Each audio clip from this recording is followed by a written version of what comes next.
I would now like to introduce the feature, Gabriel Cleveland. I will go ahead and read his bio that he provided. Gabriel Cleveland is a poet and fiction writer with an MFA from the Solstice Creative Writing Program. Along with press founder Joan Cusack Hamblin, he co-edited Places We Return to, the 20th anniversary retrospective on the publishing history of Calvin Kerry Press, where he served as managing editor and director. An avid video gamer and music lover, he hosts the Andover Special, a weekly internet radio program on homegrownradionewjersey.com. Gabriel is also a mental health advocate, often working online to raise awareness, visibility, and money for the psychological and psychosocial issues. He has spent several years in the field of caregiving for people with increased physical and/or mental needs and wants you to know that you are not alone. Ladies and gentlemen, I welcome to the stage Gabriel Cleveland.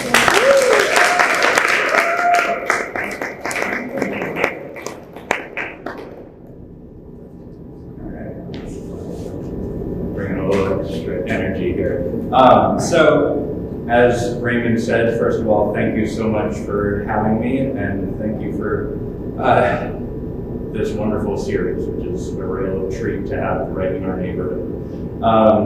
I did also bring some refreshments. I brought some Flamin' Hot Doritos and some clementines for reasons that will become abundantly clear in just a second. With my first poem, Doritos Flamin' Hot Nacho, which begins with the epigraph, bet you can't eat just one.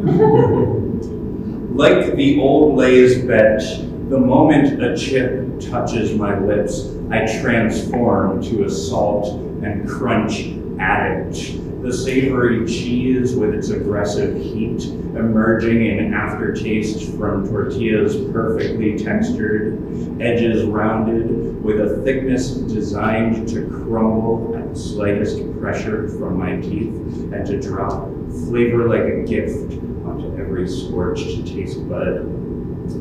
And I overeat them, which is to say I eat them at all, nose running, lips tingled numb, coughing fiery dust from my lungs like a cartoon cheetah. Throat clogged with napalm saliva. Oh yes, there's more. Mouth leaving neon red smears on napkins like tubercular blood. In an hour, it stings when I pee. A couple more and my intestines squeeze like a fist. In a decade or two, probably be banned carcinogens, but for now,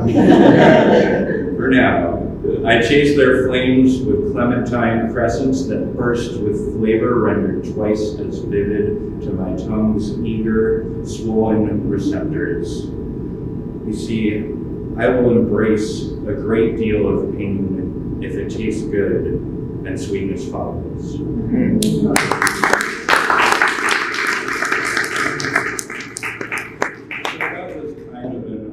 Poetica, but this is an actual Ars Poetica, which, for those of you who might not know, is just, what you make of the art of poetry. This is called Ars Terra, so it's also what I make of the art of earth. And this is the oldest poem in this set, so we'll see how it builds up. I believe in the mathematics of things. The natural pull of the tides on one coast or the other, one at a time. The symmetry required for brick and steel to merge with sky. Conservation of mass, even when a frozen rose shatters into petals. I believe poetry is math's other half, that the balance of syllable beats of the page gives birth to music in the stomach. Hear me out. I know I believe with the fervency of a child, but please. It rumbles, first like indigestion, so you can't sit still. You have to rise to your feet and walk about, step and step and step, and suddenly your sentences are heightened. Every sound speaks with the authority of a virtuoso, and then, second by second, the wind is roused. It remembers how desperately it used to love the sound it caused passing through the trees and over water, how it lived for that before it got dry and cynical. But of course, hearts never truly give up their master passions, and these echoes are enough. It breaks into song, and the world turns to the beat.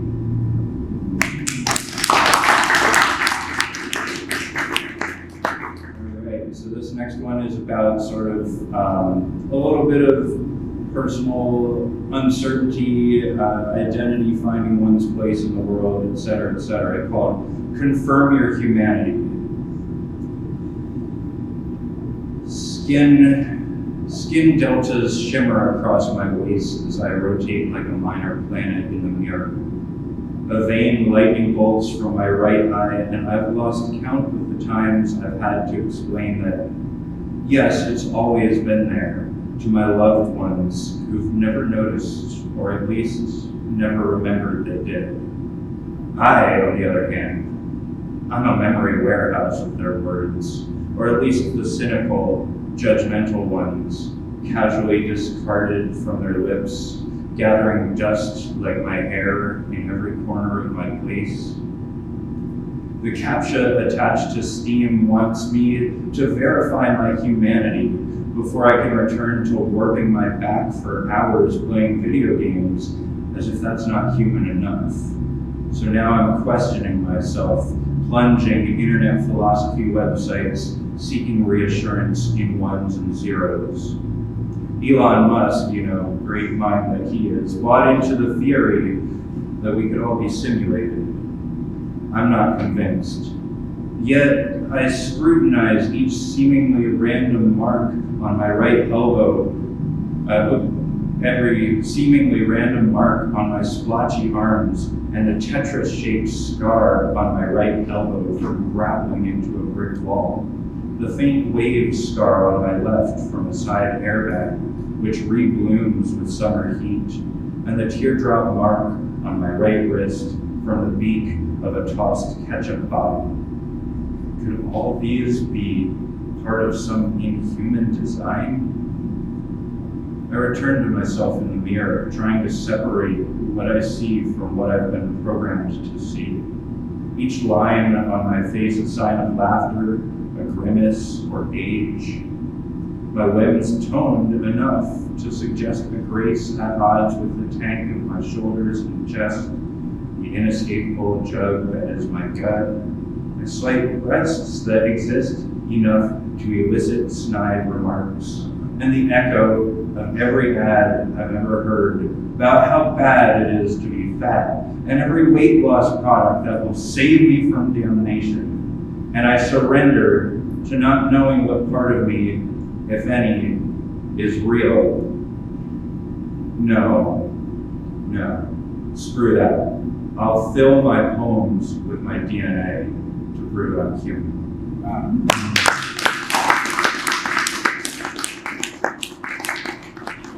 Technically a haiku because it ends with a haiku. All right, sort of related, we got delving into some technology things here. This next one, it's not like technology is war on poetry, it's a new thing. And so I'm going to do this a couple of times to signify words that are getting replaced by technology. That's all you need to know. Voice to text spins poems into homes. A poem can be a home, a place to sink into, emotion hard as walls, always a drip somewhere in the waterline, the ever-present threat of all you love being engulfed in flames. Swipe typing dashes spice into poems, wants to call them porn stars. A poem can be a porn star, glistening and polished, a facsimile of lust, made up and lit by a professional crew. A mortal impossibility built to titillate, to open your wallet like legs. Predictive typing will never, not in a million years, even on Billy Collins's phone, Even on a form rejection from the Poetry Foundation, expect the next word coming to mind to be home. Don't even waste your time trying, it just won't. So let the AI apocalypse descend on us lowly poets.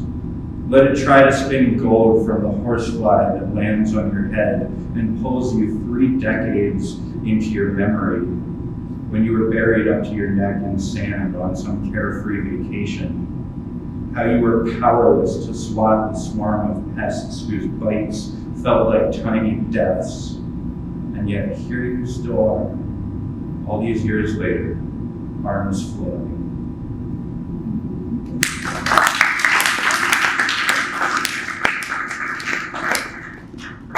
This next one intersects with technology and innocence and adolescence. And the final line lends itself to the title of my, as of yet, unpublished manuscript, but one of these days, get it out there, shopping it around, you know. So the poem is called Raindrops on My Shoulders. I used to have fun with simple things, river hunts and pinched fingers, drenched shirts, that fresh post-shower cool. Somehow I changed. All closed doors in a magazine I found as a 12-year-old, the internet's modem handshake that scraped down my anxious spine, the car in the drive, a gravel shock to my ears. The mad rush to close the sluggish Windows 98 always got me dizzy, like when I'd stepped in a creek and the muck whirled into a brown stew of pinchers and hidden frogs. But without any texture or pain, without threats of rain or darkness to balance out primitive pleasures. Wet cotton clings to my neck now out on the front porch. I breathe the petrichor through my half-clogged nostrils. My brain vibrates with unlocked sense and memory, the fear of being found, the thrill of finding.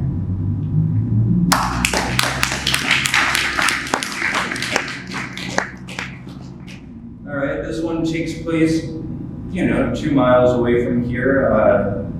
You'll find out where. It's called Kite. About a mile into the Henry Hudson Drive, overlooking the sunlit George Washington Bridge, there is a kite, twisted and snared on an errant branch. For over a year now, I've passed by and watched it fade. Judging by the old Pabst and Corona in the gutter along the sheer rock wall it faces, maybe it's been more of a spectator event than you'd imagine.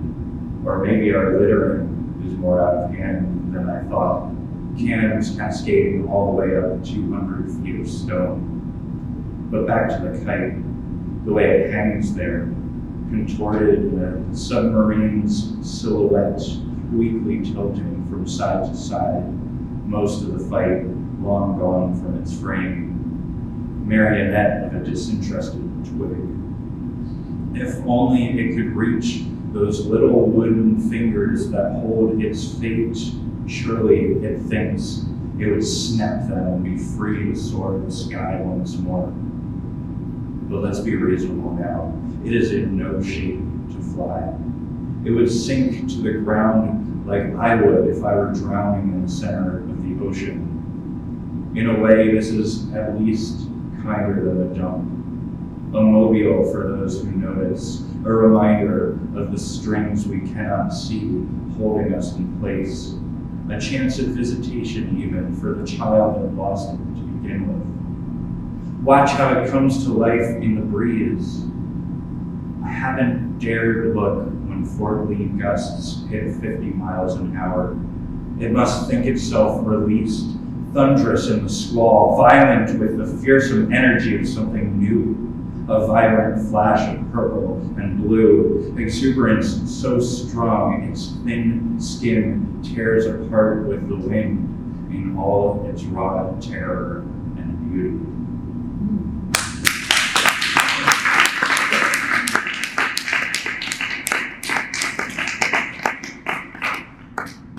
This is my most recent poem. course, the second was, whatever. This is one of my most recent poems. It's called The Last Time I Truly Felt Like a Poet, and inspired by the fact that my creative output has been significantly less in the past couple of years, but I keep hammering away. And my philosophy is if you hear that knock, you answer, and then you get your poem. The last time I truly felt like a poet. This morning I passed the white-haired man and his wispy, shoebox-sized dog, which looks like it should have some name like Oreo or Yin Yang or Half Moon Cookie. Cookie for short, of course. And remembered the last time I saw them, how I was rounding the corner to our parking lot and became so taken by the huge silver moon hanging low over the horizon, I just had to roll my window down, crank my frantic crank to shout, no doubt startling him and his companion, "The moon! Look at the moon!" Pointing as if it was the first and last time I would ever see such a thing, desperate to share its luminous splendor with any other human being, even one who can only be bothered to nod at my morning glows. Or should I say, used to nod. Now if there is acknowledgement at all, it's so slight as to be imperceivable. But I can't say I blame him.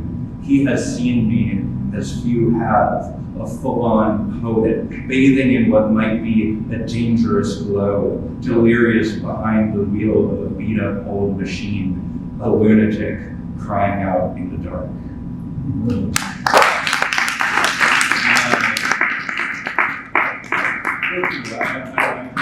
Since I wrote this, and I had to ask, what is your dog's name? Luna. How fitting, right? You can't make that up.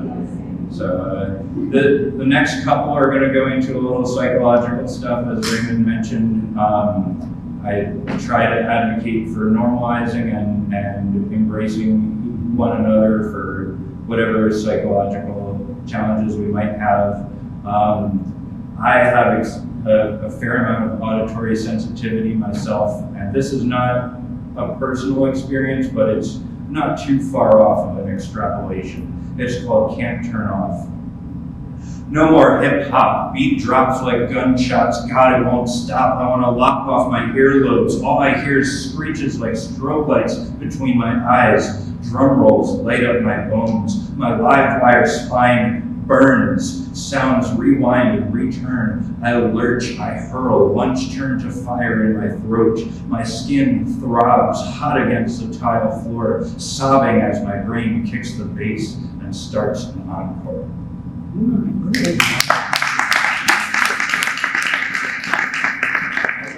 like to myself as a recovering perfectionist. Those of you who know me know that sometimes it's more recovery than others.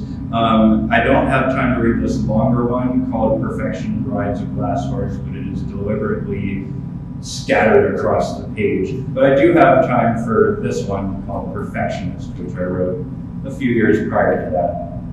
And it's a letter to myself and to anyone else I know who's experiencing the demon of perfectionism. Join the rest of us who dine with failure regularly. It's not such a bad guest most of the time. It tells a lot of jokes, occasionally it even treats.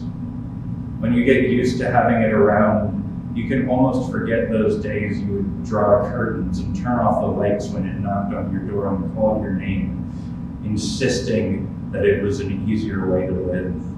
You can almost remember how success held you against the bed, whispered in your mouth that it would be just you two forever.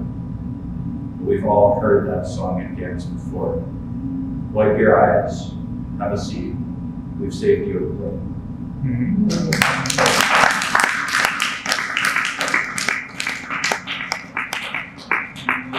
More in the psychological vein of thing, or more overtly psychological, I guess. And then we'll get back to the feast, you know.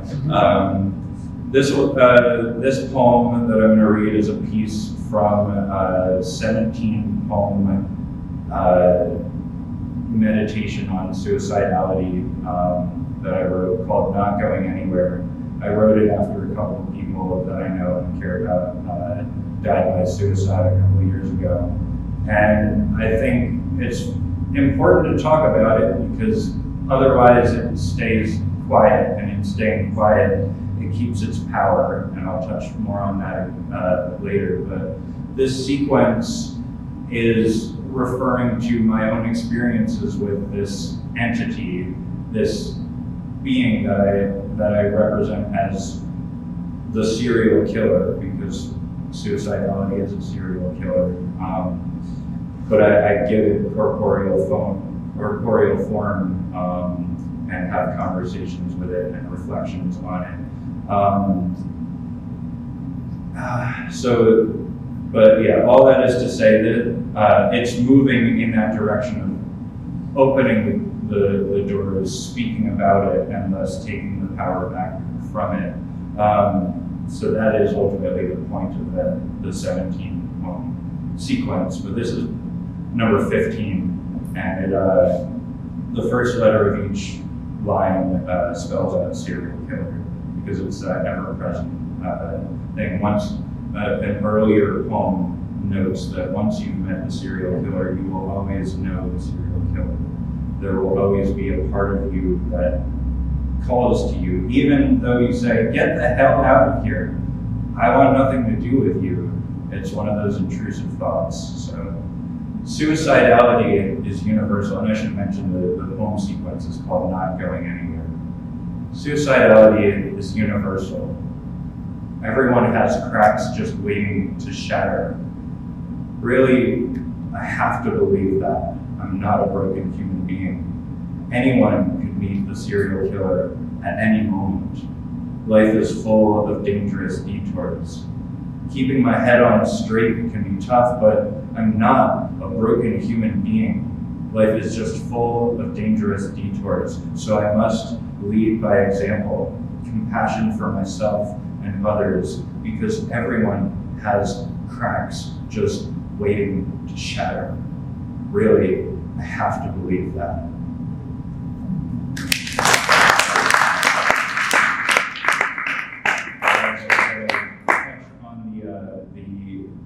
Trying to take the power back from that silence. And I'm going to read an excerpt from part 16, and just know, again, the overall arc of this chapbook, essentially, is toward reclaiming that. There's this recurring motif of the serial killer saying, "Join me, come with me," and saying, "No." And at the end, it ultimately says, I ultimately say, "Join me," as I open my mouth and catch wind and speak up and gain that power back. But here's a piece from part 16.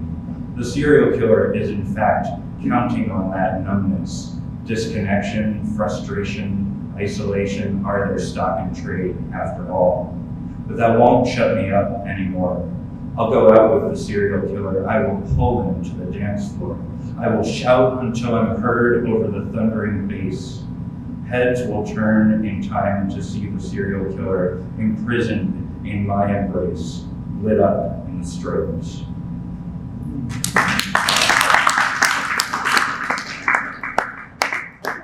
It's all emotionally uphill from here. Evening Snow at Kanbara. This is based on Hiroshige woodblock print. There's a fabulous exhibit at the Brooklyn Museum of Art that my mom and I got to go to. It's still there, I think, until this weekend. So if you got nothing doing, check it out. Evening Snow at Kanbara, based on a woodblock painting by Hiroshige Hiroshige. At last we lay eyes on Kanbara, quiet in the moon's argent light. You look to me and I see mountains of snow in your mind, built up over our time on the cold roads. Nothing but winter's white dust moves, wind blown like brush strokes on the canvas of this moment. You turn west without another thought. I watch the ground take the shape of your steps. I know a bead of ice trails down your cheek like it does on mine as I turn east. In spring, you'll sit and watch azaleas bloom. Paradise flycatchers will sing above. I'll be a world or a dream away under a cherry tree north of Fuji. I mentioned I'm an avid video gamer. This next one is technically called Down Forward A, which is the button sequence for Hadoken. Hadoken is a fireball that you shoot out of your hands in Street Fighter. But it can also be a metaphor for expelling your energy in the direction of someone that you're thinking about. So I plant my feet and my toes sow themselves into the dirt, the same earth you stand in somewhere. I breathe wind-carried molecules that once oxidized your blood, filled your lungs like glowing tents far off in forests. And my arms fold the air into a small gift, blue like my eyes, pulsing with my heartbeat. Uncountable miles separate us, but with one step forward, I expel a force strong enough to punch a hole in the clouds that circle your house and cast their dark wings across your garden. The sun will stream through then, with its billions of tendrils of light sent to wrap my body's warmth around you.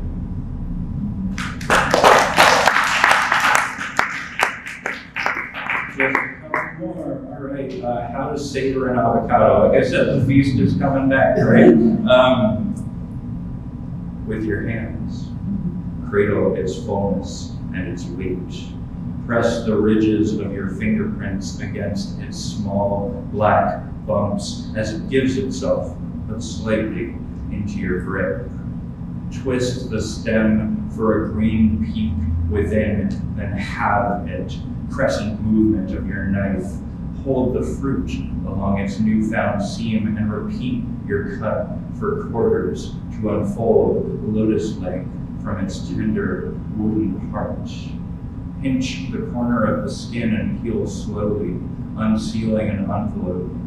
Thumb at rest in the concave of its burdened flesh. 2 fingers arched along its back. Welcome it to your mouth, the secret you repeat upon first hearing until it's part of you.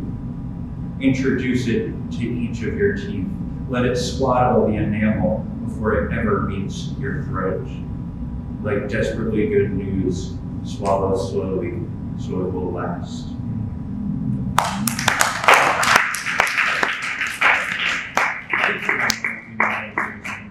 It's called Bus Stop Transfer. It's about visual transference. Through some trick of the light and the wind sashaying her dress, she appears not as she is, standing in the wood chips, but 3 feet off the curb, stock still at the mercy of the road's currents. Then, just as quickly, she is chin deep in the waves, not some stranger, but my sister, captured in a snapshot taken years before I formed memories of my own. The heat pinkening her skin, hands shielding her eyes as she squints at the camera, and probably my father. And I, of course, am there on the sand, oversized hat like a shield, oblivious to it all, basking in the warmth of a new world.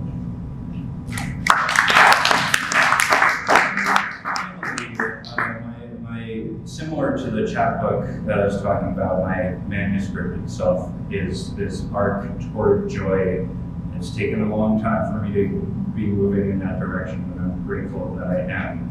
The book opens with the line, apology, I struggle to uplift, to submit myself to the open door of joy. And the final poem of the collection is, this is a gleeful poem, with the smell of manure dimmed and sweetened with familiarity, with a blanket of barnyard kittens too soft for metaphor, mulberry stains in rivulets across our hands and cheeks, and the cream of fresh milk still wet on our lips.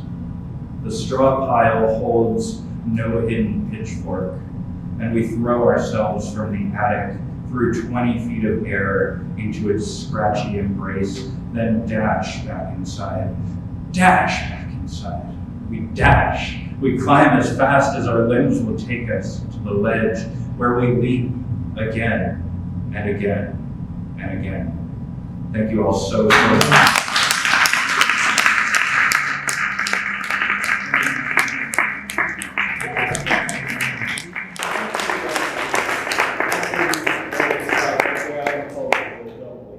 Thank you, everybody. That was the end of the open mic, but I'd like to bring Gabriel back to the stage.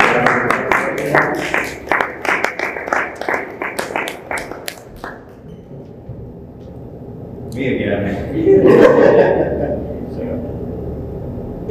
See if this one works for me. All right. I wrote this one in 2019 and just dug it up for the first time in ages and said, you know what?